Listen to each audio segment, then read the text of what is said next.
अस्सलाम वालेकुम स्टूडेंट्स। बेटा आवाज़ आ रही है आपको?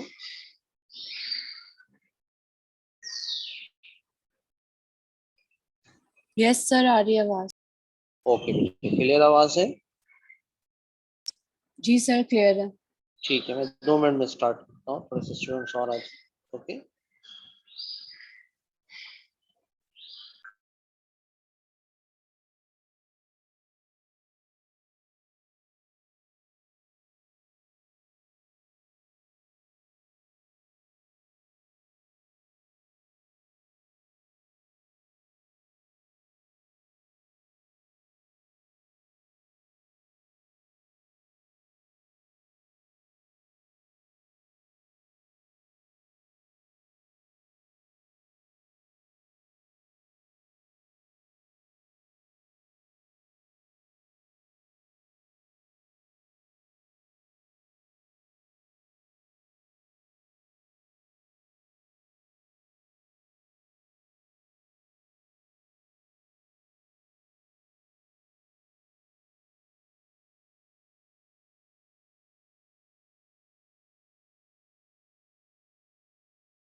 ओके बेटा, स्टार्ट करते हैं लेक्चर को। थोड़ा सा ये है कि कोड पे तो कुछ समझाने की है ऐसी चीज़ मैं, क्योंकि जब तक कि आपको एक्सप्लेन ना कर दें किसी चीज़ के बारे में और फिर उसको परफॉर्म ना करें, तो उसमें जो है ना, आपको थोड़ा सा ये कि पेपर से रिलेट ही जो क्वेश्चंस हमारा है उससे हम डिस्कशन हमारा जो है ना कंटिन्यू रहेगा भी। तो लास्ट जो पहली क्लास आपकी थी, आप लोगों ने मर्ज था सेक्शन, दोनों सेक्शन जो है, तो आज सेक्शन डी आपके पास जो है वो कंटिन्यू है। तो अगर कोई प्रीवियस वाले सेक्शन का कोई स्टूडेंट्स है तो ज्वाइन कर सकते हैं, बट ये कि लेक्चर्स जो है वो वही वाले लेक्चर्स होगा जो लास्ट हम जो स्टार्ट किया था हमने। लेकिन थोड़ा सा इसमें एडिशंस भी मैं करूँगा और फर्दर, ताकि हमारी जो चीज़ें रह गई हैं उसको सारी चीज़ें वाइंड अप करें, कंप्लीट करें। पेपर्स को तो मैंने डिस्कशन किया था कि आपका 2 क्वेश्चंस हैं आपके इसके अंदर प्रैक्टिकल्स में, फूड टेस्ट है और माइक्रोस्कोपी है। फूड टेस्ट का तो मैंने आपको थोड़ा सा आइडिया दे दिया था। और इसके बाद आज जो है क्वेश्चन 2 हमारा जो है बेसिकली वो माइक्रोस्कोपी का है। माइक्रोस्कोपी में से रिलेट जो प्रैक्टिकल है आपका, वो थोड़ा सा आज इसको डिस्कस करूँगा। इसमें जो है ये है कि जो क्वेश्चन 2 है वो आपको माइक्रोस्कोप यूज़ करना आना चाहिए इसके अंदर। माइक्रोस्कोप की हैंडलिंग आपको, उसकी फोकसिंग है आपके इसके अंदर।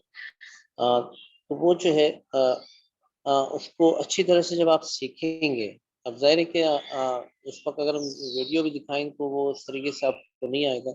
लेकिन आपको हर एक पार्ट को मैं डिस्कस करूँगा कि आज क्वेश्चन 2 के अंदर है क्या है, किस तरीके से आपने इसको लेके चलना है।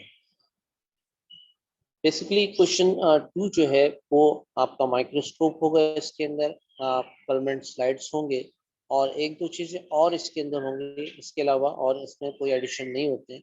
लेकिन इन्हीं चीज़ों को आपको यूज़ करना है और अपने टाइम को मैनेज करना है। इसके अंदर जो पार्ट्स हैं क्वेश्चंस के, वो स्प्लिट इस तरह से होता है कि 20 मार्क्स टोटल्स होते हैं इसके भी। 20 मार्क्स का ये क्वेश्चन होगा आपका और इसको भी 1 आवर में कंप्लीट करना है। लेकिन एडवांटेज ये है कि इस क्वेश्चन का कि आपको कोई केमिकल टेस्ट नहीं है इसके अंदर, कोई ऐसी चीज़ नहीं है जिसमें कि आप जो है टाइम अपनी वेस्ट कर सकते हैं। सिर्फ एक सबसे मेजर प्रॉब्लम इसके अंदर ये है कि आप इसको फोकस करेंगे, आप इसको फोकसिंग का जो इशू है वो ज़्यादा टाइम ले रहा है। जैसे आपको कोई परमानेंट स्लाइड आपको प्रोवाइड कर दिया गया और उस पे स्पेसिमेन आपका उसमें जो है ना कहा गया कि इस स्पेसिमेन को आप फोकस करें।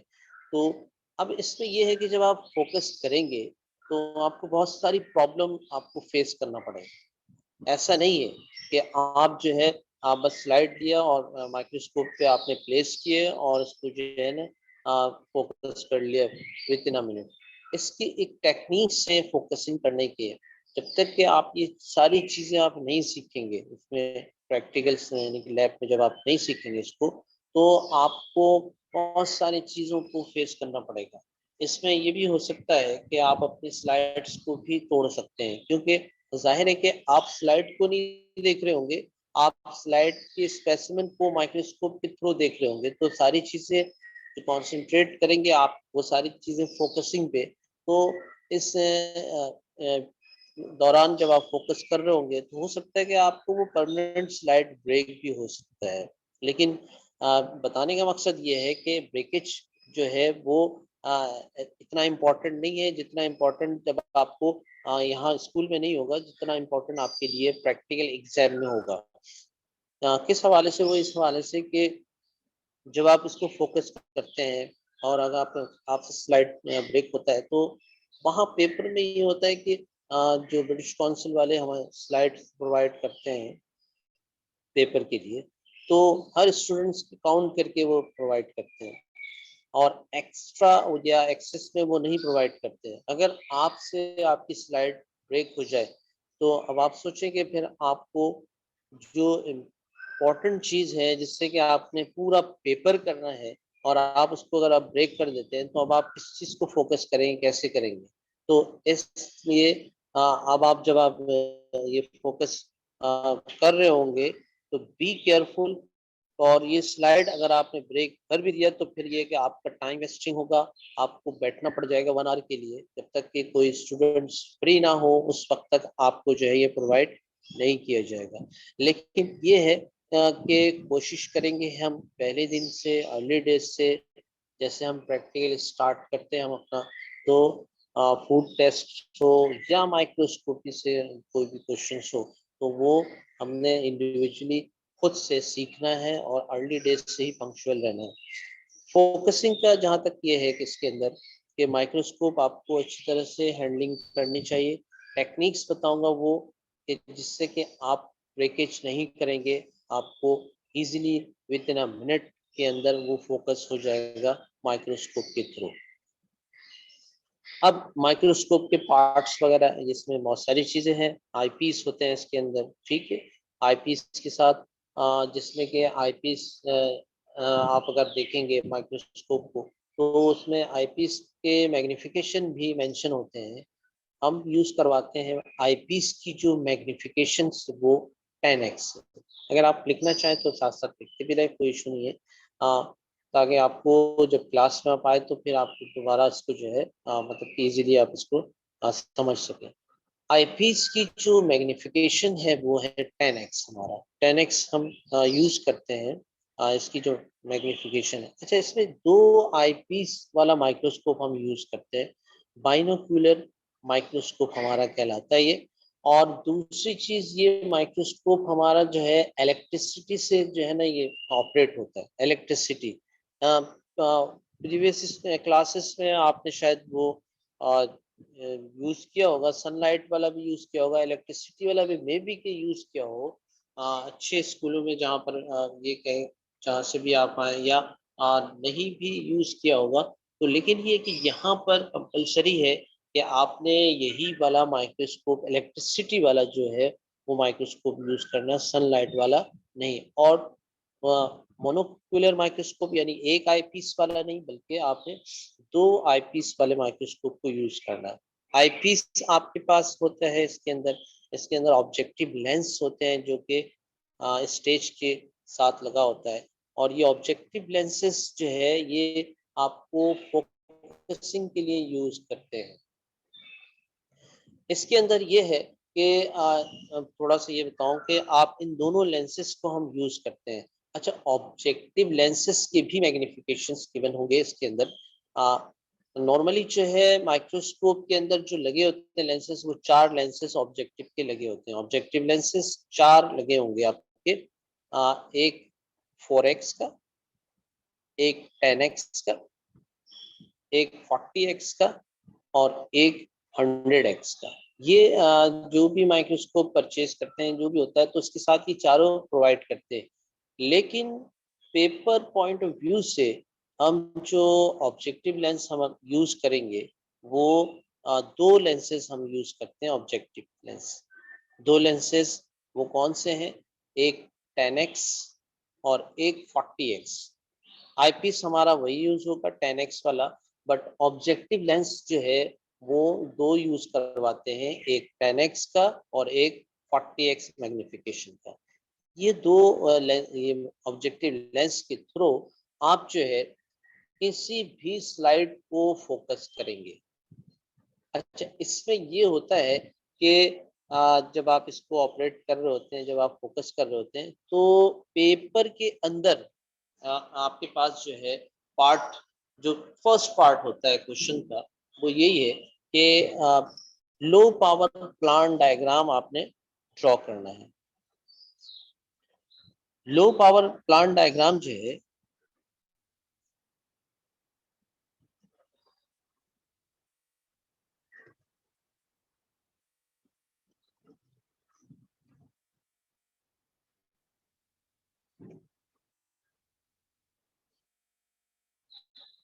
तो लो पावर प्लांट डायग्राम जो फर्स्ट, एक्चुअली क्लास अभी सिर्फ इंट्रोडक्शन क्लास से आप होगी, तो थोड़ा सा पेपर्स को अगर आप देखेंगे तो इसमें ये है कि पेपर्स जब आपकी क्लास हो जाए तो आप इन पेपर्स को क्वेश्चन 2 को आज देखेंगे। आप इसको कोई भी एयर का आप उठाएंगे तो जो फर्स्ट पार्ट जो रिलेट करता है किसी भी एयर का, वो है लो पावर प्लांट डायग्राम। अब लो पावर प्लांट डायग्राम आपने ड्रॉ करना है, तो अब ये लो पावर मीन्स क्या है और ये प्लांट डायग्राम है क्या? प्लांट डायग्राम ये होता है कि अगर किसी को चले आइडिया है तो मुझे जरा बताएं कि प्लांट डायग्राम क्या है, अगर आप किसी आपको ड्रॉ करना चाहें तो। Any idea?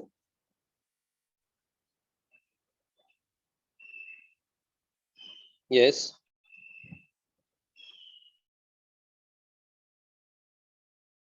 बेटा, लो ये प्लांट डायग्राम किससे कहेंगे आप?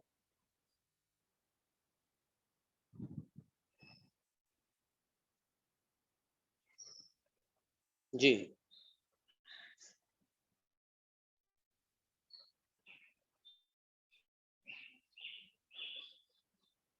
आमना, अमसल, अरीबा, समवन।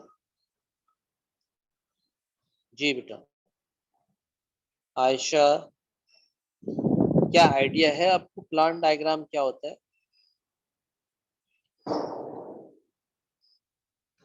आपको आवाज आ रही है मेरी बेटा, all of you?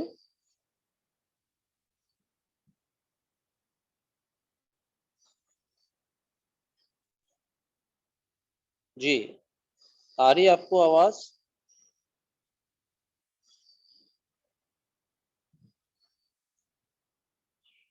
Yes sir, आवाज आ रही है आपकी। ठीक है बेटा। तो प्लांट डायग्राम के बारे में मैं थोड़ा सा आपसे पूछ रहा था। बहरहाल ये है कि प्लांट डायग्राम जो है वो बेसिकली कोई भी स्पेसिमेन आपके पास गिवन होगा स्लाइड में, जब आप उसको ऑब्जर्व कर रहे होंगे, जैसे लीफ की अगर हम बात करते हैं या रूट की बात करते हैं या स्टेम की बात करते हैं, तो उसमें होगा क्या है कि आपको ज़ाहिर है बहुत सारे टिश्यूज नज़र आ रहे होंगे, बहुत सारे सेल्स आपको नज़र आ रहे होंगे इसके अंदर।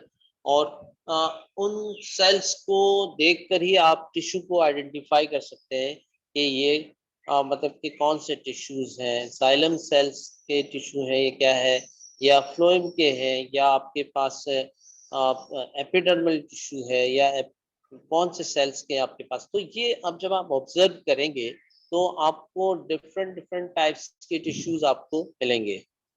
अच्छा, इन टिश्यू की एक सीक्वेंस भी है और एक खास पोर्शन में भी होता है, आपको हर जगह स्प्रेड वेव नहीं होते हैं। अगर आप कहीं वेस्कुलर बंडल देख रहे होंगे तो वेस्कुलर बंडल भी एक पोजीशन में होगा, आप वो हर जगह नहीं नजर आएगा, या किसी सीक्वेंस में वो चल रहे होंगे, या कहीं स्प्रेड वेव होंगे। लेकिन ये है कि आप एपिडर्मल लेयर के पास अगर इसको ढूंढेंगे तो आपको वो नहीं मिलेगा, बल्कि इधर उधर कहीं आपको मिल रहा होगा। तो ये मतलब डिफरेंट टिश्यूज होते हैं। अब जब स्लाइड को ऑब्जर्व कर रहे होते हैं, स्लाइड की ऑब्जर्वेशन आपकी बहुत स्ट्रांग होनी चाहिए कि आपको हर टिश्यूज के बारे में आपको पता होना चाहिए कि कौन सी टिश्यू कहाँ पर है क्या है। तो जब भी आप प्लांट डायग्राम को ड्रॉ करें, अगर आपसे कहा कि लीफ वाली जो स्ट्रक्चर आप ऑब्जर्व कर रहे हैं या स्टेम की स्लाइड को ऑब्जर्व कर रहे हैं, आप इसको डायग्राम यानी कि इसको प्लॉट करें आप डायग्राम को, तो ये ड्रॉ करें, तो फिर आप क्या करेंगे इसको आप ये प्लांट डायग्राम जो है हम जब भी ड्रॉ करते हैं तो इसको हम सेल्स को कभी ड्रॉ नहीं करते, सेल्स कभी ड्रॉ नहीं होगा कि कौन से सेल्स कहाँ पड़े हैं, बल्कि हम इसको प्रोपोर्शनली डिवाइड करते हैं कि कौन सा टिश्यू कहाँ पर है और कितने स्पेस में है वो। तो हम जब हम सिर्फ और सिर्फ लाइन से ड्रॉ करेंगे, यानी कि जैसे अगर आप कोई बॉक्स या टेबल आपको नजर आ रहा है, तो टेबल की जो साइज है सिर्फ उसकी आउटर लाइन आप ड्रॉ करेंगे, आउटर लाइन से शो कर देंगे कि ये हमारा टेबल है, इसके टेबल के ऊपर कोई भी चीज रखी हुई दिखा देंगे, उसको डिटेल में नहीं बताएंगे ये पेन होल्डर स्टैंड रखा हुआ है या यहाँ कंप्यूटर रखा हुआ है या कुछ एक्स वाई जेड, सिर्फ आउटर लाइन से ही शो कर देंगे कंप्यूटर को, कंप्यूटर की शेप में है, ऐसा कुछ नहीं है। तो हम स्पेसिमेन को जब भी ड्रॉ करेंगे प्लांट डायग्राम, वो सेल्स को नहीं शो करेंगे, सेल्स की सीक्वेंस जो चल रही होगी जितना प्रोपोर्शनली वो चल रहा होगा, दो लाइनों से शो करेंगे। अब आप ये सोच रहे होंगे ये किस तरह से मुमकिन है, ये बिल्कुल एग्जैक्टली जब आप प्रैक्टिकल करेंगे तो बोर्ड पे ही इसको बहुत सारी चीजें इसके अंदर इंस्ट्रक्शंस है, कैसे ड्रॉ करना है, किस तरह से ड्रॉ करना है, या जिस तरह से आप एक एग्जाम्पल के तौर पर आप रूम में बैठे हैं इस वक्त बेटा, तो रूम के अंदर भी बहुत सारी चीजें हैं आपके, और मैं ये कहूँ कि आप अपने रूम का प्लान डायग्राम ड्रॉ करें, तो एक अजीब सी बात होगी कि प्लान डायग्राम ड्रॉ करूंगा या इसकी रूम के ड्राइंग करूंगा तो इसमें बहुत सारी चीजें हैं, लेकिन वो बहुत सारी चीजों को आपने शो नहीं करना है। अब जैसे आप कहीं भी बैठे हैं टेबल में या चेयर्स में, तो अब आप चेयर्स की आउटर लाइन शो कर दें, सिर्फ चेयर किस शेप का है, किस डिजाइन का है, ये आपको, या इसमें कलर कौन से हैं या इस तरह से, तो ये सब सारी चीजें शो नहीं, आउटर लाइन यानी आउटर बाउंड्रीज आप शो कर दें कि ये चेयर है और ये टेबल हमारा है, चाहे बॉक्स फॉर्म में हो या मतलब कि रेक्टेंगुलर फॉर्म में आपका हो, तो वो आपने सिर्फ आउटर लाइन से इसको शो कर देना। तो इस तरीके से आपका ये जो डायग्राम होगा वो प्लांट डायग्राम होगा। अच्छा, ये इतना इजी नहीं कि हमने ऑब्जर्व किया और सिर्फ लाइनें खींच के जो है ना शो कर दिया प्रोपोर्शनली कि इतना बड़ा हमारा कंप्यूटर है, इतना बड़ा टेबल है, तो लाइन से ही शो हो रहा है कि हाँ इतना बड़ा हमारा जो है ये चेयर। तो इसके लिए कुछ इंस्ट्रक्शंस भी है इसके अंदर। अच्छा, लो पावर प्लांट डायग्राम में ये होता है कि लो पावर जो है वो हम ऑब्जेक्टिव लेंस की मैग्निफिकेशन को शो कर रहे होते हैं।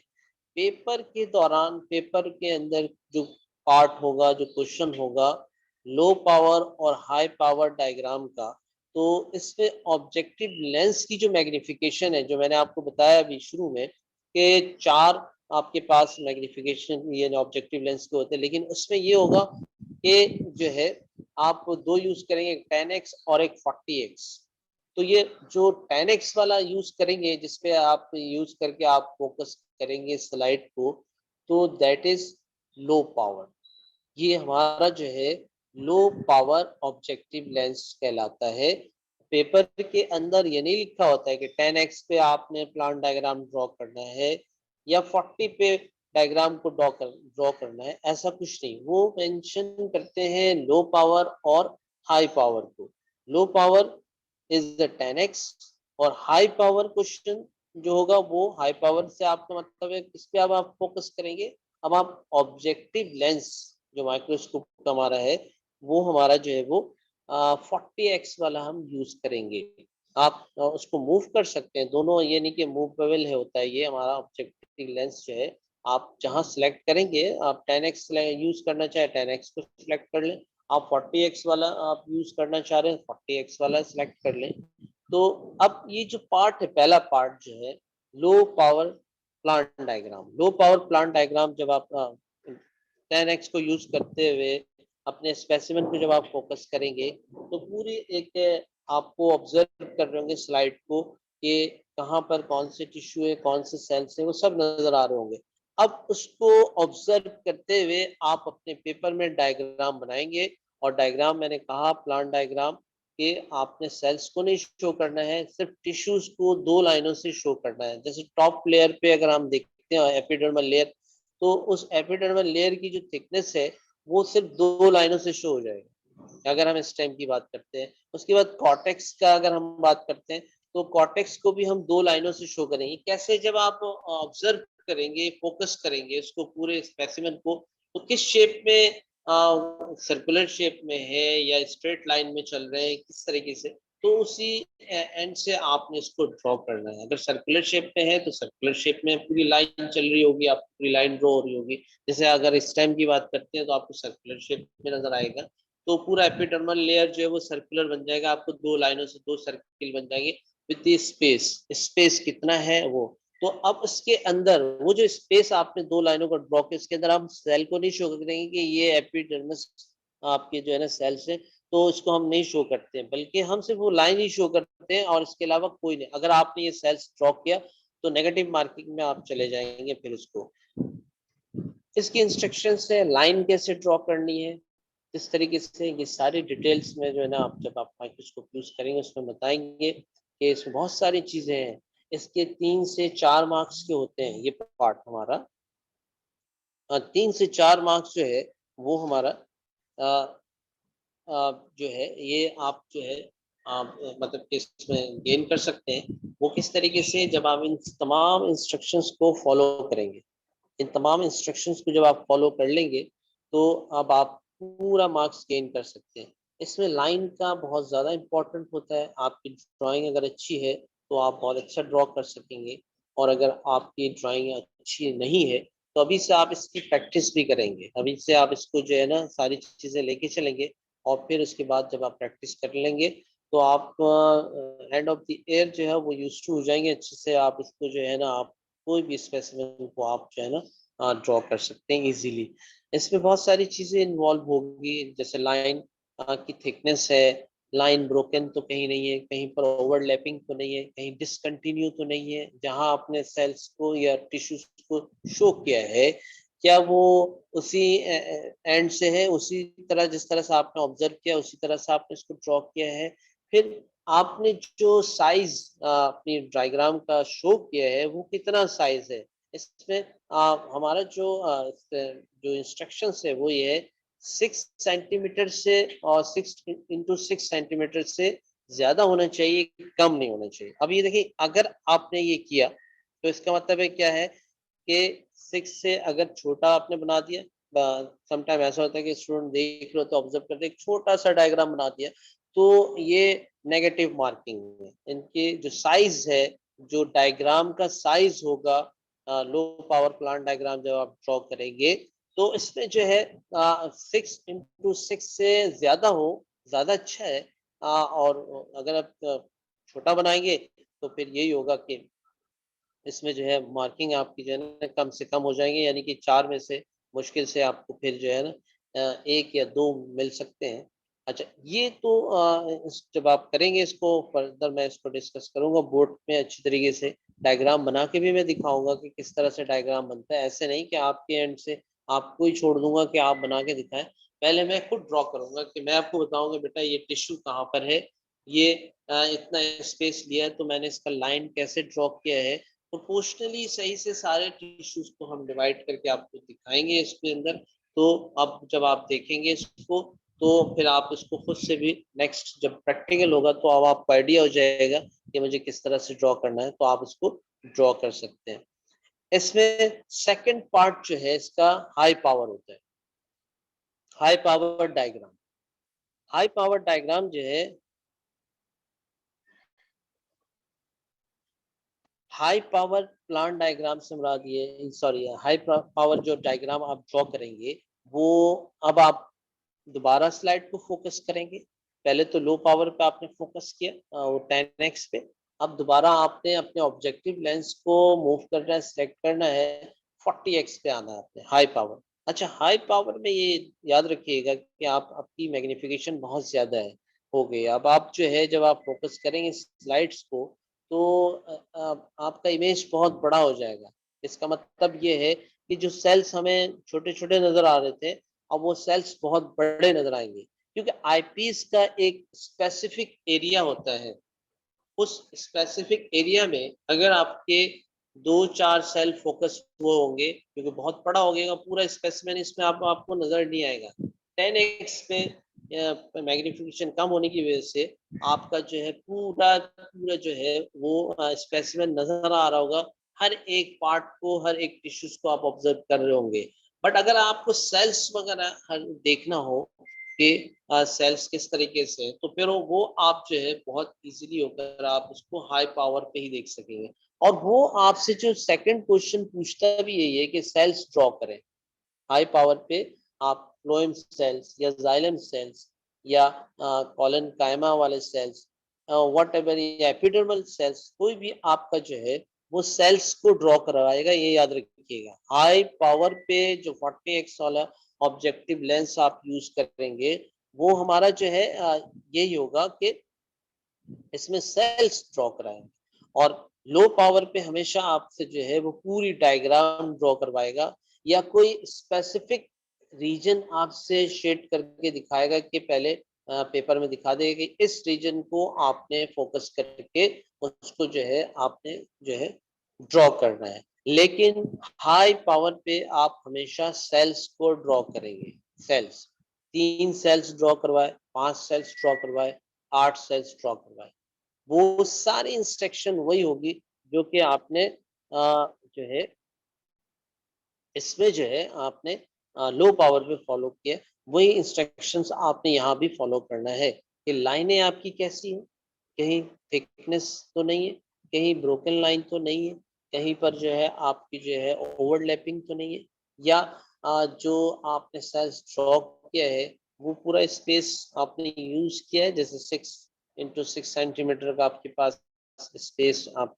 यूज करेंगे, इससे ज्यादा हो, इससे कम ना हो। अब सेल्स आप छोटे छोटे ऑब्जर्व तो कर लिया आपने, अगर 5 सेल बनाने हो आपने बहुत छोटे छोटे से सेल बना दिए, तो इसका मतलब ये हुआ कि ये भी 4 से 5 मार्क्स के होते हैं। ये दो क्वेश्चन पार्ट जो है मैं इसलिए इतनी डिटेल में डिस्कस कर रहा हूँ, ये इतना इम्पोर्टेंट है, ये ड्राइंग बेस्ड है पूरा।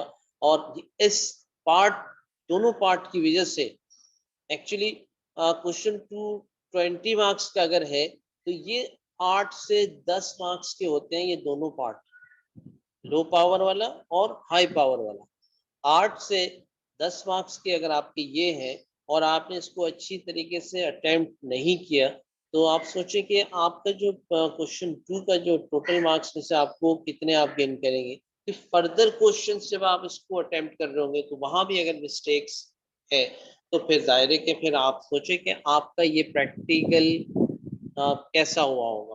फिर आप सोचेंगे कि मैंने किया तो है लेकिन मार्क्स अच्छे नहीं आए। तो मैं आपको इसलिए बता रहा हूँ कि पेपर की थोड़ा सा पैटर्न इसलिए बताना चाह रहा हूँ। अभी आप सीखेंगे, अब आपके पास टाइम है, अभी आप सीखेंगे, बहुत सारी चीजें सीखेंगे। एक ही क्लास में आप नहीं सीख पाएंगे कोई भी चीज। आप पंक्चुअल रहेंगे, रेगुलर रहेंगे, हर एक चीज सीखेंगे। मैं इंट्रोडक्शन क्लास इसीलिए आपको पेपर को अच्छी तरह से बताने की कोशिश कर रहा हूँ कि आपको पता होना चाहिए कि पेपर में क्या क्या क्वेश्चन है और कैसे। जब आप एक टारगेट ले लेंगे कि ये हमारा टारगेट है, तो फिर हम इस टारगेट पे जब हम चल रहे होंगे, तो इन सब चीजों को लेते हुए फिर आप अपने टारगेट को अचीव कर लेंगे इसको। वरना होगा क्या कि आपको आइडिया ही नहीं है कि इसको प्रैक्टिकल में हमने करना क्या है, बस आए प्रैक्टिकल किए चले गए। आपने कोई प्लानिंग नहीं की, आपको आइडिया नहीं हो रहा है कि मुझे यहाँ पर कौन कौन सी प्रॉब्लम फेस हो रहा है। तो जब आप ये फेस कर लेंगे और फिर इसकी रिमूव कर लेंगे अपने एरर को, तो आप इन पेपरों को, इन प्रैक्टिकल्स को बहुत अच्छी तरह से कर सकेंगे। क्वेश्चन 1 का भी यही है कि अगर आपको कुछ समझ में नहीं आ रहा, आप वैसे किए चले जा रहे हैं, तो फिर प्रैक्टिकल फिर आपको आगे जाके प्रॉब्लम क्रिएट करेगा। तो क्वेश्चन जो 2 हमारा माइक्रोस्कोपी वाला प्रैक्टिकल है, उसमें ये दोनों पार्ट्स, लो पावर और हाई पावर, ये ऐसे हैं कि जैसे आपने सब कुछ कर लिया और आपने मार्क्स भी नहीं गेन किया, ऐसा है। आपको सब पता है टिश्यू कैसे हैं आपके पास, कान कहाँ कहाँ है, कितने प्रोपोर्शनली है। तो इसमें यही है कि अगर आपने इन इंस्ट्रक्शंस को जो मैं बता रहा हूँ, मैं बताऊंगा कि डिसकंटिन्यू का उसमें नेगेटिव मार्किंग होता है, अगर 2 लाइनों को आपने फ्रीली हैंड नहीं किया और कहीं जाके स्टॉप करके दोबारा स्टार्ट किया, तो एग्ज़ैक्टली या तो वहाँ डिसकंटिन्यू होगा, या तो उस लाइन को जब आप स्टार्ट करेंगे तो ओवरलैप हो जाएगा। तो वहाँ पर फ़ौरन ही पता चल जाएगा, तो वो नेगेटिव मार्किंग में आएगा। लाइनें तो ड्रॉ तो सभी कर लेंगे, तो अब आपको किस तरीके से ये लाइन ड्रॉ करनी है, वो सारी चीज़ें मैं आपको अच्छी तरीके से सिखाऊँगा कि आप ऐसे चलेंगे तो आपको ना डिसकंटिन्यू होगा, ना ओवरलैपिंग होगी, और एक ही एंड से जब आप स्टार्ट करेंगे और जब एंड करेंगे तो आपकी पूरी शेप जो है ना तैयार हो चुकी होगी। तो लो पावर और हाई पावर को ये बहुत अच्छी तरह से लेना है, क्योंकि यहाँ पर सबसे ज़्यादा मार्क्स जो है वो फिर वो कहते हैं कि आपने ये जो टिश्यूज़ को ड्रॉ किया है तो उनको लेवल भी करें, लेवल लाइन से लेवल भी करें, कहाँ पर वेस्कुलर बंडल है, या कुछ भी पूछ रहा होगा एपिडर्मिस कहाँ पर है, टॉप पे कौन से लेयर्स हैं, तो वो सारे आपने लेवल भी करने हैं। इसके 1 मार्क्स हैं आपके पास। और ये जो डायग्राम ड्रॉ करेंगे, सारे इंस्ट्रक्शंस को जब आप फॉलो करते हुए बनाएंगे, ड्रॉ करेंगे, तो एग्जैक्टली आप 8 से 10 मार्क्स जो है उसमें कम से कम आप जो है 8 से 9 मार्क्स भी गेन कर सकते हैं।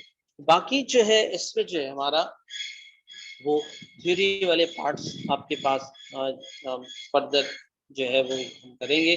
और इसमें जो एक सबसे मुश्किल काम एक ये है कि जब आप 40x पे जब आप इसको फोकस करते हैं, जो स्टूडेंट को सबसे ज़्यादा प्रॉब्लम होता है, 10x पे आप फोकस कर लेंगे, बहुत जल्दी फोकस हो जाता है, आप कहेंगे सर फोकस हो गया। अच्छा, जब आपसे कहा जाए कि हाई पावर पे फोकस करेंगे, यहाँ पर स्टूडेंट्स जो है अपना टाइम वेस्ट कर एक्स की जो है एप्लीकेशन वो बहुत ज़्यादा है।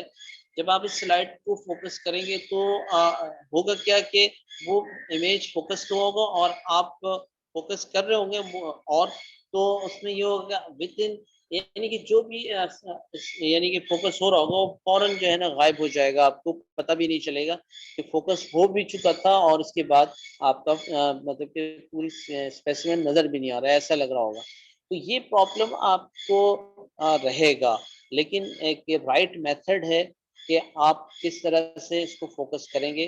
जो अगर आप अपने एंड से फोकस करेंगे तो आप सोचें कि 10 से 15 मिनट आप अपनी ज़ाय कर देंगे, क्योंकि इस मैग्नीफिकेशन पे फोकस करना बहुत मुश्किल काम है।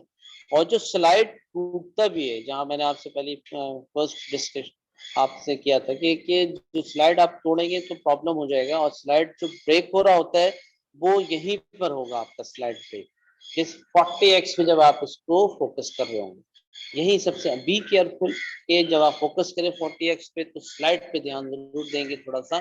और लेकिन अगर आप ना ध्यान दें तो मैं आपको एक ऐसा मेथड लेके दूंगा कि आप जो है ना स्लाइड्स को ना देखें, आप अपनी फोकस करें और आपको पता भी चल रहा होगा, फोकस भी हो जाएगा। ये with in A minutes, with in seconds भी हो सकता है। अगर आपने रॉन्ग मेथड यूज किया तो 10 से 15 मिनट तो कहीं नहीं गए, हो सकता है इससे ज़्यादा भी लग जाए। अब आपके पास 1 घंटा है और आप सिर्फ फ़ोकस करने में आपने इतना टाइम लगा दिया है, तो आप समझिए कि आपने ड्राइंग कब करनी होगी, बाकी दूसरे पार्ट्स के कब करने होंगे। तो 10 से 15 मिनट आपने ज़ाया कर दिया, जो कि कोई भी आपने वर्क नहीं किया, उसमें ज़ीरो वर्क है। फोकसिंग का इश्यू था आपका। आपको फोकस, आप फिर कॉल करते हैं सर फोकस नहीं हो रहा है, ये माइक्रोस्कोप खराब है, ये क्या है? तो अगर वो फोकस करके आपको दे देते हैं तो वो फिर यही समझ रहे हो कि आपको फोकस करने नहीं आ रहा था, इसलिए आपने माइक्रोस्कोप को खराब करार दे दिया, या कोई प्रॉब्लम है या ये नहीं हो रहा है इस तरीके से। तो देखिए ऐसी चीज़ें नहीं आनी चाहिए। एग्जामिनर को सब कुछ पता होता था कैसे फोकस करेंगे, स्टूडेंट्स को वो ऑब्जर्व कर लेते कि इन्होंने प्रैक्टिस नहीं किया है और उसके बाद जो है ना डायरेक्ट पेपर देने के लिए चले आ रहे हैं, जो कि होता ही है कि साल में आपने 8-10 प्रैक्टिकल किए और जितने प्रैक्टिकल होने करने थे आपने वो नहीं किए, और इसमें से कुछ मिस किए, कुछ क्वेश्चन 1 के किए, कुछ क्वेश्चन 2 के किए। तो इस तरीके से जब ये स्टूडेंट्स जब आप जाते हैं पेपर देने तो ये प्रॉब्लम फेस करना पड़ता है। फिर आप उसको जो भी वहाँ पर होगा इंचार्ज या जो भी आपके इन्विजिलेटर होंगे तो उनसे आप ये कहेंगे फोकस नहीं हो रहा, माइक्रोस्कोप की खराबी है, क्या है? तो जब वो विद इन सेकेंड्स आप फोकस करके देंगे सिर्फ टीएक्स पे, तो आपको भी हैरान होंगे कि ये कैसे होगा, तो फिर वो समझ जाएंगे आपको इतनी प्रैक्टिस नहीं है इसी वजह से। लेकिन ये है कि ये चीजें नहीं होनी चाहिए। आपको क्वेश्चन मिल गया, आप बस स्टार्ट करें और अपना काम शुरू कर दें। तो वो मेथड मैं आपको बताऊंगा जो कि 40x पे सबसे ज्यादा प्रॉब्लम होता है हमारा फोकसिंग का। इसमें with in a minute, with in a seconds आपका बिल्कुल फोकस हो जाएगा। यहाँ पर आपके असिस्ट के लिए इंचार्ज भी होंगे, लैब इंचार्ज जो हमारे बहुत एक्सपीरियंस है उनका, और इसके बाद मैं भी आपके साथ साथ हूँगा। तो आप सीखेंगे, तो इन सब चीज़ों से आप सीखेंगे, सब सारी चीज़ें सीखेंगे तो फिर आपको बहुत आगे जाके हेल्पफुल होगा आपके लिए। तो कोई ऐसी प्रॉब्लम आपको फेस करना नहीं पड़ेगा। ये था फोकसिंग का जो सबसे इशू है, ये माइंड में रखिएगा। मैं लेक्चर इसलिए दे रहा हूँ कि आप पहले से तैयार हो जाएं हर चीज़ के लिए कि हमें क्या क्या चीज़ें फेस करनी होंगी। अगर ऐसा नहीं कि आप बस लेक्चर मेरे देने का मकसद ये नहीं है कि आपको बस सिर्फ इंगेज रखना है, ऐसा कुछ नहीं, लेकिन ये हमारे पास एक अच्छा ऑप्शन ये है कि इस इन बिटवीन वो जो सारी चीज़ें हम लैब के अंदर नहीं कह सकते हैं, 10 मिनट आप मुश्किल से आपसे कोई लेक्चर हम बात कर सकते हैं और इसके बाद सारा काम करना होगा। तो अब ये हमारे पास ये ऑप्शन थोड़ा सा ये वीक में और मिल गया है कि आपसे पूरे पेपर्स को अच्छी तरह से डिस्कस कर लें, ताकि आप जो है पेपर रिव्यू करें अभी जाके या बाद में रात में बैठे तो आपको ये सारी चीज़ें मिलेंगी। आज क्वेश्चन 2 को अच्छी तरह से रिव्यू कीजिएगा जो मैंने आपसे डिस्कस किया है इसको, और मेरे ख्याल से यूट्यूब पे भी आपको ये लेक्चर दोबारा से मिल जाएगा, तो आप दोबारा से इसको सुन लीजिएगा क्या है, कहीं प्रॉब्लम हो रहा हो तो। अब ये क्वेश्चन जो 2 का आप प्रैक्टिकल पार्ट, लो पावर और हाई पावर का जो पार्ट है, ये बहुत अच्छी तरह से सीखना है। इसमें फोकसिंग है पूरा, मतलब परफॉर्मेंस जिसको आप कह लें, वो सारा ये 2 पार्ट्स पे बेस करता है। अच्छा, उसके बाद जो चीज है, अब आप मेजरमेंट की चीज है इसके अंदर। आप जब सेल्स को किसी भी हाई पावर पे आपने ऑब्जर्व किया है तो इसकी एक मेजरमेंट भी करनी होती है जो कि क्वेश्चंस में गिवन है। जाहिर है कि 20 मार्क्स में वो पार्ट्स कुछ इस तरह की भी एडिशन होती है। तो आप सेल्स को आप तो एक स्पेसिमेन में वैसे ही अगर आप देखेंगे स्लाइड में तो आपको तो नजर ही नहीं आ रहा स्पेसिमेन है का, और फिर उसके अंदर सेल्स को देखना, वो तो फिर आप उसकी मेजरमेंट कैसे करेंगे। आपके पास नॉर्मल स्केल होता है जो मेन स्केल होता है, उसकी जो है स्मॉलेस्ट डिवीजन की बात करेंगे तो 1 मिलीमीटर होता है, और ये 1 मिलीमीटर से कई गुना छोटा होता है। तो फिर आप इसको कैसे मेजर करेंगे। माइक्रो लेवल पे अगर आपको मेजर करना है तो आपका ये स्केल तो यूजलेस है, आप मेन स्केल या नॉर्मल स्केल से इसको आप नहीं कर सकते।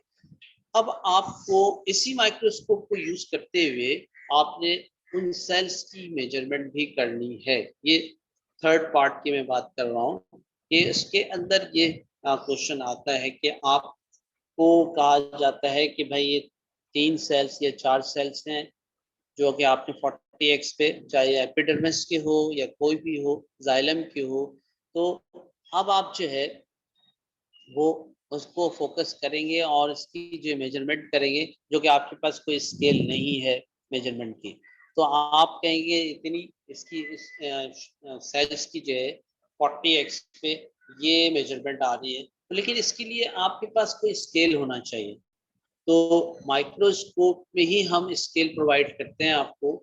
एक आईपीस के अंदर स्केल होगा, ठीक है, और एक आपको वैसे ही स्लाइड फॉर्म में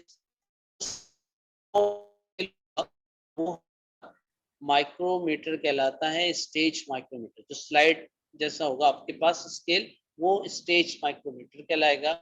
और जो आईपीस के अंदर स्केल होगा, ये सारे मेजरमेंट के लिए मैं आप बता रहा हूँ। आपका डायग्राम का वो टॉपिक्स, वो जो क्वेश्चंस था वो उससे हटकर एक नई चीज आपके पास आती है, वो है मेजरमेंट के तौर पर।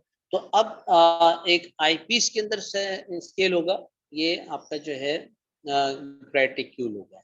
और स्टेज माइक्रोमीटर वो स्लाइड यानी कि स्केल होगा जो कि आपको स्लाइड फॉर्म में मिलेगा। आईपीस के अंदर ये जो स्केल लगा होगा, ये आपको लगाने की जरूरत नहीं है, ऑलरेडी फिक्स होगा। 2 आईपीस है आपके पास, एक आईपीस पे आपका ग्रेटिक्यूल लगा होता है और दूसरा आईपीस ब्लैंक होता है। दोनों आईपीस को आप यूज कर सकते हैं, आप एक आईपीस भी आप यूज कर सकते हैं। आप स्पेसिमेन दोनों से भी देख सकते हैं, एक से भी देख सकते हैं। एक में स्केल होगा, एक में ब्लैंक होगा। स्केल की वजह से कोई स्पेसिमेन नजर नहीं आ रहा है तो आप ब्लैंक वाले आईपीस से स्पेसिमेन को देख सकते हैं कि यहाँ पर हाँ ये चीज है, यहाँ पर ये। समटाइम ऐसा भी होता है कि बहुत छोटी सी चीज को भी और देखना होता है। सेल्स तो फोकस हो गया, बट आप कुछ ऐसी मेम्ब्रेन वगैरह कुछ देखना चाह रहे हैं या कुछ सेल वॉल देखना चाह रहे हैं कि यहाँ पर क्या है, तो फिर वो वहां पर अगर स्केल अगर आ गया है तो आपको नजर नहीं आ रहा, तो आप ब्लैंक वाले आईपीस पे देखेंगे तो वो आपको क्लियरली नजर आ रहा होगा। तो आईपीस के अंदर जो हमारा स्केल है वो है ग्रेटिट्यूड, ठीक है। और स्टेज माइक्रोमीटर अलग से आपको दिया जाएगा। इन दो स्केल्स की हेल्प से आपने सेल्स की मेजरमेंट करनी है। ये पूरा एक कैलिब्रेशन का पार्ट है। जो आपका थर्ड पार्ट जो माइक्रोस्कोप है, कैलिब्रेशंस। कैलिब्रेशंस हम कैसे करेंगे, ये जाहिर है कि मतलब कि मैं लिख के भी आपको दूंगा तो आपको नहीं समझ में आएगा जब तक कि मैं आपसे इंडिविजुअली, मैं हर स्टूडेंट से कहूँगा माइक्रोस्कोप आपके पास है, अब आप इसको क्या करेंगे, आप फोकस कर लिया आपने, तो अब आप मैं आपसे पूछता रहूंगा, आप माइक्रोस्कोप पे देखते रहेंगे। तो फिर जब आपसे क्वेश्चन करूंगा आप ठीक है ये है ये, तो इस तरीके से फिर आप जो है इसको आप कैलिब्रेशंस कर सकेंगे। वरना अभी मैं आपको समझा दूंगा बहुत सारी चीजें आपको, तो आपको हो सकता है कि ना समझने आ, क्योंकि जब तक कि आप इसको प्रैक्टिकली आप इसको नहीं करेंगे उस वक्त तक आपको ये कैलिब्रेशन का पार्ट नहीं समझ में आएगा। फिगर से भी अगर मैं समझा दूंगा तो आपको तो उतना अच्छा से नहीं समझ, जब तक कि आप उस चीज को फोकस नहीं कर लेंगे। और फोकस करने के बाद जब आप कैलिब्रेट करेंगे तो फिर आप फिर इजी हो जाएंगे। जितने भी इमेज वाली चीज से आप मेजरमेंट कर रहे हो तो आपको कोई प्रॉब्लम नहीं होगा जब तक आप प्रैक्टिकली इसको अच्छे से सीख नहीं लेंगे। तो थर्ड पार्ट हमारा कैलिब्रेशंस का है। इसमें दो स्केल यूज करते हैं, one is a stage micrometer, second one is a eyepiece graticule. Eyepiece graticule, ये दोनों स्केल को यूज करते हुए सेल्स की हम मेजरमेंट करेंगे। इसमें एक स्केल हमारा जो है वो कैलिब्रेटेड होता है और एक स्केल हमारा कैलिब्रेटेड नहीं होता है। अब कैलिब्रेटेड मीन्स शायद आप सबको पता भी होगा, और आप जो है मेरे ख्याल से कैलिब्रेशंस का जो है कॉन्सेप्ट आपका क्लियर भी होगा। और कैलिब्रेटेड स्केल क्या होता है और जो कैलिब्रेटेड स्केल नहीं होता तो उनको हम कैसे आइडेंटिफाई करते हैं। तो जिस स्केल में यूनिट प्रोवाइड हो उसको हम कैलिब्रेटेड स्केल कहते हैं, और जिस स्केल में यूनिट प्रोवाइड ना हो वो हम कैलिब्रेटेड स्केल्स को नहीं कहते। इसको मेजरमेंट उसको हम यूज नहीं कर सकते। अब वो किस तरीके से, वो इस तरीके से कि मार्किंग तो दोनों स्केल में होगा, चाहे वो कैलिब्रेटेड स्केल हो चाहे वो कैलिब्रेटेड स्केल ना हो, मार्किंग दोनों होंगे। लेकिन अगर आपको कोई एक स्केल दिया जाए जिसमें कि यूनिट भी मेंशन हो, जैसे आप नॉर्मली जो स्केल यूज करते हैं वो आपका मिलीमीटर वाला, सेंटीमीटर वाला स्केल होता है या मीटर वाला स्केल होता है, इसके साथ यूनिट प्रोवाइड है बट मार्किंग आपको इसमें मेंशन है। लेकिन एक ऐसा स्केल दिया जाए जिसमें कि इक्वी डिस्टेंस के साथ मार्क हुआ हो, यानी कि बिल्कुल सेम डिस्टेंस पे मार्किंग हुई हो, और एक लंबी सी स्केल हो और उसमें सिर्फ मेंशन ना हो, सिर्फ मार्क मेंशन हो, और आपसे यूनिट प्रोवाइड ना किया गया हो, तो आपको नहीं पता चलेगा कि इसका जो वन डिवीजन है वो कितने सेंटीमीटर के बराबर है, कितने मिलीमीटर के बराबर है, या जो भी समथिंग यूनिट है वो आपको नहीं पता चल रहा हो। और मैं आपसे कहूँ कि ये वाला स्केल से अगर आप मेजरमेंट करेंगे जिसमें कोई यूनिट प्रोवाइड ना हो तो आप किसी चीज को मेजर नहीं कर सकेंगे। हाँ ये जरूर बता सकते हैं कि इतने मार्किंग है इतनी इसकी लेंथ की, यानी कि इतने डिविजन है, जैसे 10 डिवीजन आ गए। किसी बुक को अगर आप करते हैं या किसी टेबल को मेजर करते हैं तो आप कहेंगे 20 डिविजन इसकी यहाँ पर ना लेंथ आ रही, तो आप किसी को कहेंगे 20 डिवीजन का मतलब कह रहे 20 मार्क्स, तो कोई आपकी इस बात को एक्सेप्ट नहीं करेगा। आपसे कहेगा भाई कोई ऐसा स्केल मुझे बताएं कि जिसमें यूनिट बताएं जिसमें कि मैं इस चीज को समझ सकूं। तो आप डिवीजन बताएंगे किसी को कितने डिवीजन का ये लेंथ है तो कोई नहीं एक्सेप्ट करेगा। तो इसका मतलब ये जो आपने स्केल यूज किया है जिसमें मार्किंग है सिर्फ, कोई यूनिट नहीं है, तो वो आप मेजरमेंट के लिए यूज नहीं कर सकते हैं। हमारा आईपीस क्रिटिकल कंडीशन यही है कि वहां आपको मार्किंग जरूर मिलेगा आपको, इक्वी डिस्टेंस के साथ, बट इसका कोई यूनिट नहीं होता है। तो हम इस स्केल को यूनिट प्रोवाइड करेंगे। स्टेज माइक्रोमीटर हमारा कैलिब्रेटेड स्केल है, वो हमारा जो स्केल इसकी हेल्प से, इसके स्टेज माइक्रोमीटर की हेल्प से हम जो है इसको कैलिब्रेट करेंगे, इसको हम यूनिट प्रोवाइड करेंगे अपने ग्रेटिट्यूड को, जो कि आईपीस के अंदर फिक्स है। इस आईपीस को देखते हुए जाहिर है हम सारी ऑब्जर्वेशन कर रहे होंगे, और जब आप इस स्केल को ग्रेटिक्यूल को जब आप यूनिट प्रोवाइड कर देंगे कि स्मॉलेस्ट डिवीजन जो है, जो वन डिवीजन जिसकी हम बात करते हैं, उसकी वैल्यू है 0.1 मिलीमीटर, ठीक है, या 0.01 मिलीमीटर समथिंग जो भी आ रहा है। तो अगर आपने किसी सेल्स को मेजर किया होगा इस आईपीस के थ्रू, जाहिर फोकस किया होगा और आईपीस पे ही स्केल लगा होगा स्लाइड में। स्टेज माइक्रोमीटर सिर्फ कैलिब्रेशंस के लिए हम यूज करते हैं, ग्रेटिक्यूल की कैलिब्रेशंस के लिए, याद रखिएगा। स्टेज माइक्रोमीटर का कोई और यूज नहीं है, किसी मेजरमेंट के लिए नहीं, सिर्फ और सिर्फ हमने आईपीस रेटिक्यूल को ही अपने जो है वो जो है इसको कैलिब्रेट करने के लिए यूज करते हैं। तो अब जब आप इसको 40x पे कैलिब्रेट कर लिया या 10x पे, अच्छा दोनों की मैग्निफिकेशन में कैलिब्रेशन इसकी जो है वो अलग होगी आपकी। 10x पे इसका वैल्यू स्मॉलेस्ट डिवीजन की अलग होगी, और 40x पे इसकी जो स्मॉलेस्ट डिवीजन की वैल्यू अलग होगी। जब आप करेंगे तो आप देखिएगा, खुद ही आपको आइडिया होगा।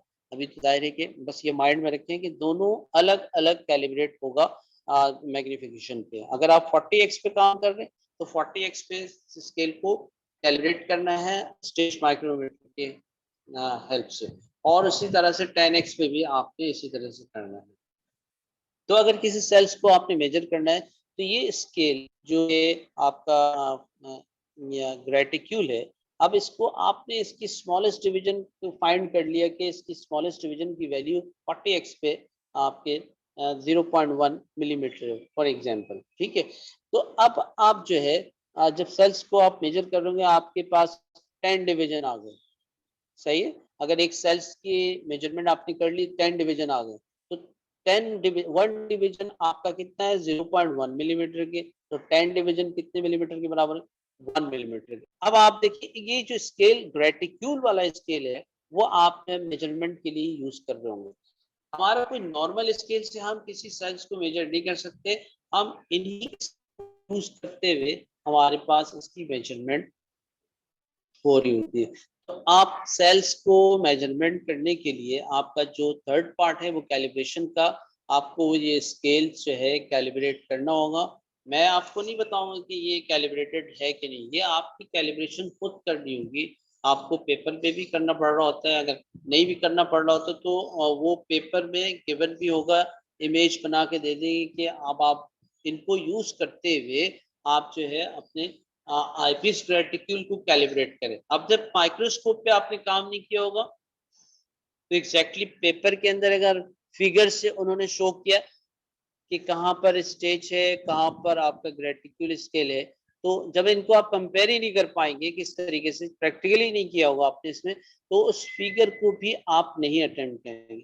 नॉर्मली अब जो है वो कैलिब्रेशन का पार्ट थोड़ा कम आता है, आप सिर्फ और सिर्फ इमेज यानी फिगर को वो देकर उसी को कैलिब्रेट कर लेते हैं और इसी से ही सारी चीज करते हैं। लेकिन आपको प्रैक्टिकली आना चाहिए। जब आप प्रैक्टिकली कर लेंगे तो फिगर में, चाहे वो पेपर 1 में हो चाहे पेपर 2 के अंदर भी हो, तो भी आप इसको यूज कर सकते हैं, क्योंकि आप सीख चुके हैं कैलिब्रेशन हम किस तरह से करते हैं। तो जो भी चीजें हैं वो आप इसको अच्छी तरीके से लेंगे। कैलिब्रेशन का पार्ट अब ये मेजरमेंट का हो गया, या आपने जो इमेज ड्रॉ किया है उसकी मैग्निफिकेशन कैलकुलेट करनी हो, तो मैग्निफिकेशन कैलकुलेट करने के लिए आप सबको पता है कि क्या है फॉर्मूला आप यूज करते होते हैं। आपके जाके मैग्निफिकेशन का जो इमेज अपॉन एक्चुअल जो है ये फॉर्मूला यूज करते हैं। इमेज साइज क्या है, एक्चुअल साइज क्या है, तो मैग्निफिकेशन हमारा जो है ना वो निकल आता है। तो इस तरीके से ये एक पार्ट पूरा ये कैलिब्रेशन का होता है, इसमें भी 2 से 3 मार्क्स के ये हमारे पास आ रहे होते हैं, सही। उसके बाद फिर इसके अंदर ग्राफ वगैरह भी आते हैं, इसमें जो ग्राफ आप प्लॉट करेंगे इसके अंदर भी है, और कुछ वैल्यूज गिवन होंगे उसको जो है ना, और कुछ थ्योरी के पार्ट्स भी इसके अंदर होंगे आपका जो है वो इस तरीके से उन एक मार्क्स के होंगे, थ्योरी के पार्ट्स जो है वो उससे रिलेट होगा, इसी प्रैक्टिकल से रिलेट होगा, आपसे पूछ रहा होगा, ठीक है। कोई सेल्स का पूछ लिया या कोई ऐसी चीज पूछ लिया एक मार्क्स के। तो इस तरीके से ये जो 10 मार्क्स हैं, ये आपके जैसे ग्राफ हो गया, ग्राफ 3 मार्क्स का हो गया आपके पास, कैलिब्रेशंस का आपके 3 मार्क्स हो गए, 10 मार्क्स उधर से हो गए, तो ये तकरीबन 16 मार्क्स हो गए। और बाकी 4 मार्क्स जो है वो एक क्वेश्चन पूछ रहे होते हैं। तो इस तरीके से आपका ये पूरा पेपर जो है वो 20 मार्क्स का कंप्लीट हो जाता है। Low power plant diagram part आपके पास से, हाई पावर प्लांट डायग्राम जो है सेल्स की आपने ड्रॉ करनी, कैलिब्रेशन आपका एक पार्ट है जिसके सही ग्राफ बहुत इजी होता है, ग्राफ को आप बहुत इजीली आप इसको ड्रॉ कर सकते हैं। अच्छा, 3 से 4 मार्क्स के होते हैं। अगर आपने इसको ड्रॉ कर लिया, सिंपल ड्रॉ है, इसमें कोई इसमें हार्ड एंड फास्ट रूल नहीं है। फिजिक्स में आपको मिलेगा रूल्स रेगुलेशन, केमिस्ट्री में आपको भी मिल सकता है थोड़ा रूल्स रेगुलेशन, लेकिन फिजिक्स में सबसे ज्यादा होता है, उसमें देखना पड़ता है क्या नहीं है, कितने परसेंट ग्राफ बनाना है।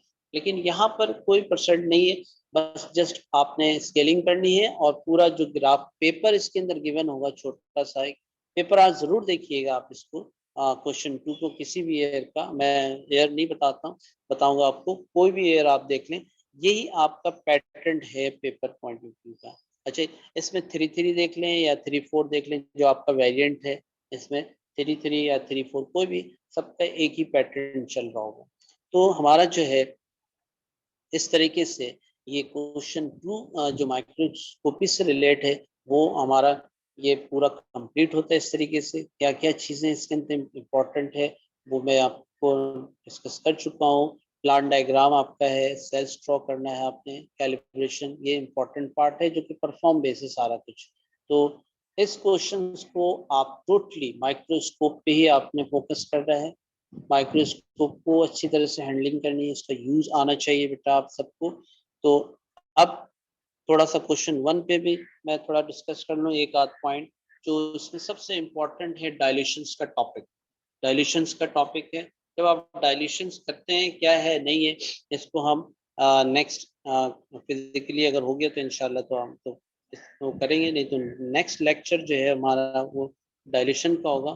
थोड़ा सा इसमें देखता हूँ कि क्या है, किस तरीके से आपको अच्छी तरीके से समझ में आ जाए। लेकिन ये कि ये डायल्यूशन वाला पार्ट थोड़ा सा मुश्किल है, सॉल्यूशंस को डाइल्यूट करना बताए तो आपको लग रहा है कि सही है, ठीक है, हो जाएगा। लेकिन सॉल्यूशन अगर आपने सही प्रिपेयर नहीं किया होगा ना, तो आपकी सारी परफॉर्मेंस बेकार हो जाएगी, आपके सारे रिजल्ट बेकार हो जाएंगे। जो डाटा आप उसको प्रोवाइड करेंगे पेपर में, वो सारे के सारे डाटा जो है वो बिल्कुल यूजलेस होगा।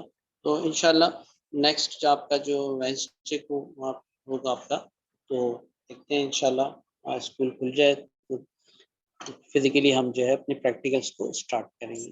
कोई क्वेश्चन बेटा इससे रिलेट, क्वेश्चन 2 से रिलेट अगर आप बात करना चाहें मुझसे, कोई प्रॉब्लम फेस हुआ होगा, ये समझने में भी कोई फेस हुआ, कोई चीज़ आप एडवाइस करना चाहें, तो वो भी मतलब कि इसको जो है ना डिस्कस कर सकते हैं। या कोई ऐसी चीज़ जो आपको लग रहा हो कि सर ये होना चाहिए। जी, एनीवन? पेपर ज़रूर देखिएगा, रिव्यू ज़रूर कीजिएगा क्वेश्चन 2 को, अच्छी तरीके से समझ लीजिएगा, देख लीजिएगा उसको। और उसमें आप कह रहे कि अभी तो आप नहीं समझ में आ रहा होगा, लेकिन आप पार्ट्स को ज़रूर देखिएगा कि कहाँ पर कौन से पार्ट्स हैं, किस तरीके से हैं। ठीक है बेटा, इंशाल्लाह फिर नेक्स्ट वीक आपसे मुलाकात होगी। अल्लाह हाफिज़ बेटा।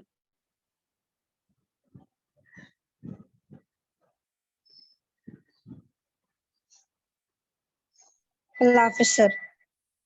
ओके बेटा, थैंक यू, अल्लाह हाफिज़।